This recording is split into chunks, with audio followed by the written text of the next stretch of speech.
लगातार हमारे बीच में कोई ना कोई इस तरह का आदमी आ जाता है जिसको ना तो अपने समाज की फिक्र है, ना छत्तीस बिरादरी की फिक्र है, और ना हमारे समाज की कोई इज्जत का ख्याल है। इतनी छोटी से छोटी बात करता है कि उसका समाज भी शायद इस तरह की बातों के ऊपर शर्मिंदा हो जाता होगा, और हमारे समाज को ललकारने की बात करता है। जो हमारा जाट समाज का इतिहास रहा है, उसने छत्तीस बिरादरी के लिए, इस हिंदुस्तान के लिए, इसकी उन्नति प्रगति के लिए शीश कटाए भी और काटे भी है।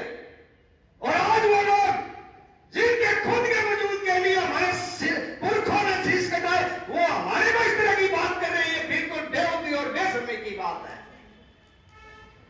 चाहे किसी भी समाज का आदमी इस तरह की बात करता हो, मैं उसको उसके समाज के साथ नहीं जोड़ूंगा, क्योंकि इस तरह के गंदे आदमी हर समाज में हो सकते हैं, वो किसी भी समाज के नहीं होते हैं। जिस समाज का ये आदमी है, मैं उसके समाज का भी, अपने समाज की तरफ से सम्मान करता हूं, और खुद उसके परिवार का भी सम्मान करता हूं।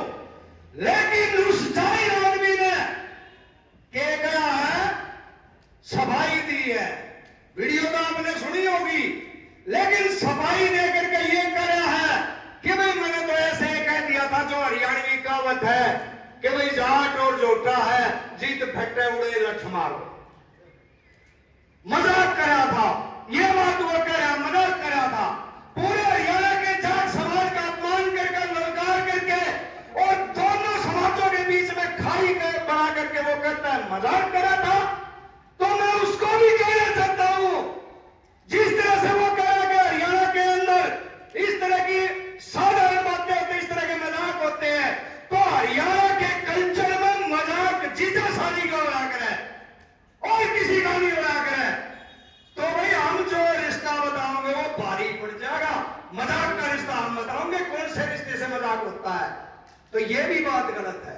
और दूसरा, उसने केवल यहां तक नहीं रुका, ये नहीं कहा हमें इनका जुगाड़ बांधूंगा, इनके बच्चे नहीं याद रखेंगे, इनको बर्बाद कर दूंगा। तो ये तो मजाक वाली भाषा नहीं है। तो एक सीधी की सीधी इस समाज के प्रति अपनी नफरत की आग को इस समाज में आग लगाना चाह रहा है वो आदमी। आप सबने जो सुझाव दिए सबका आदर सत्कार करते हैं, सम्मान करते हैं, और हर आदमी ने बहुत अच्छी बात कही है। परंतु साथियों, रास्ता बन गया, रास्ता रोका नहीं जाएगा। तो इस क्रांति के लिए गिने चुने आदमी आ रहे हैं, लोगों ने सिर नीचे कर लिया, और हमारे खिलाफ आदमी सामने आएंगे, संख्या घटनी शुरू हो जाएगी।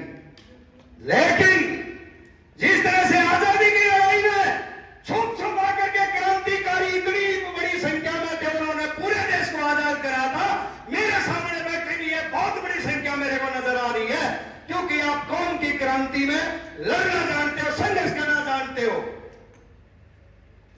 तो जो उसने करूर का वो हमारे साथ बात कही, उसके खिलाफ हमने कई जिलों में अलग अलग संगठनों ने, अलग अलग साथियों ने इसके खिलाफ जो भी प्रक्रिया हो सकती थी, आवाज उठाने की बात हो, कानूनी रूप से कोई कार्रवाई की बात हो, वो करने का काम करा है, जो बहुत बढ़िया बात है।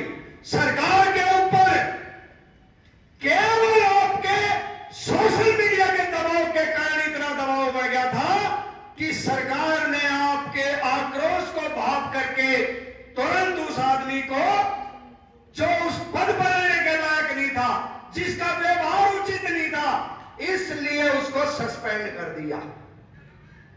सरकार ने इसलिए सस्पेंड करा है कि एससी के पद पर बैठने के बाद इस तरह की भाषा का, इस तरह अपने कर्मचारियों के साथ व्यवहार करने का वो बिल्कुल भी लायक नहीं था। लेकिन जो जाटों को ललकारने का काम करा है, वो सस्पेंड का मामला नहीं है। कदे तुम नहीं मानते हो, सस्पेंड हो गया।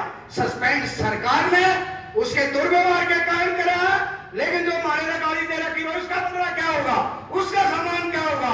एक आदमी को, जाहिर आदमी आता है, इस तरह से पूरी दुनिया के अंदर हमारे को ललकार के गाली देकर बैठ जाता है, अपने घर बैठ कर माफी मांग लेता है, बड़ा मुस्कुराते हुए, होगा मसला खत्म,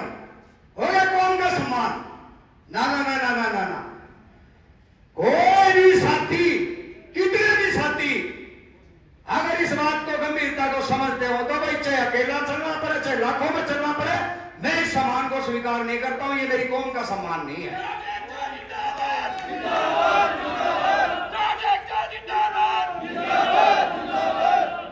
उसने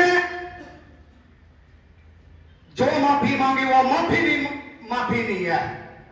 अगर उसको ये एहसास हो गया कि भाई गलत बात हो गई है और जाट गुस्से में है और उसको ये भी कह रहा है कि मैं जाट को आदर करता हूं, ये सच्चाई है, तो या तो हमारे समाज के बीच में आकर के अपनी गलती को स्वीकार करे और माफी मांगे, या हमारे समाज